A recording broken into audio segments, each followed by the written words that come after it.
വല്യപ്പ സന്തോഷായി. അതെ, ഞാൻ നാളെയാണ് പോണത്. എങ്ങനെങ്കിലും പോയി രക്ഷപ്പെടാൻ നോക്കും. നാട്ടിൽ നിന്നിട്ട് ഒരു കാര്യമൊന്നുമില്ല. പുലർച്ചെ 5 മണിക്കാണ് ഫ്ലൈറ്റ്. കാര്യമൊക്കെ ശരിയാണ്. വല്യപ്പാനായിട്ട് ഇത് തെറ്റാണ്. വല്യപ്പാനോട് പറയണട്ടാ. ഞാനൊന്നും പറയണില്ല, വേണമെങ്കിൽ നിങ്ങൾ പോയി പറഞ്ഞു. വല്യപ്പാനാണ് എന്നെ ഈ നിലക്ക് എത്തിച്ചിരിക്കണത്. അത് ഇജ്ജ് മറക്കണ്ടട്ട മോനെ.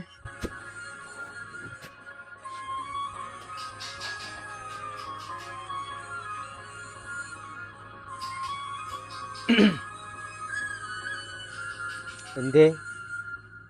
ഞാൻ നാളെ പോവും. പുലർച്ചെ 5 മണിക്കാണ് ഫ്ലൈറ്റ്. ഇവിടെ നിന്നാലൊന്നും രക്ഷപ്പെടൂല. എങ്ങനെയെങ്കിലും ഒന്ന് പോയിട്ട് ഒരു 10 രൂപ ഉണ്ടാക്കാൻ നോക്ക്. മോനെ അവിടെ നിൽക്കടാ, പോവല്ലേ. അവിടെ വെച്ചോ, എന്തെങ്കിലും യാത്ര ചെലവിന് വേണ്ടിയിട്ട് ആവശ്യം വരും. പോയിട്ട് വാ ട്ടാ, നന്നായി വാ.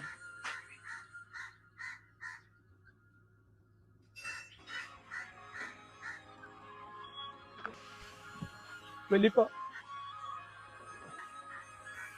സന്തോഷായി, മനസ്സ് നിറഞ്ഞ്. ഇനി എനിക്ക് മരിച്ചാലും കുഴപ്പമില്ല. ഈ വിളി കേട്ടിട്ട് 10 കൊല്ലായി. ഇനി പോയി വരുമ്പോൾ ഞാൻ ഉണ്ടാവില്ല എന്ന് ആർക്കറിയാം.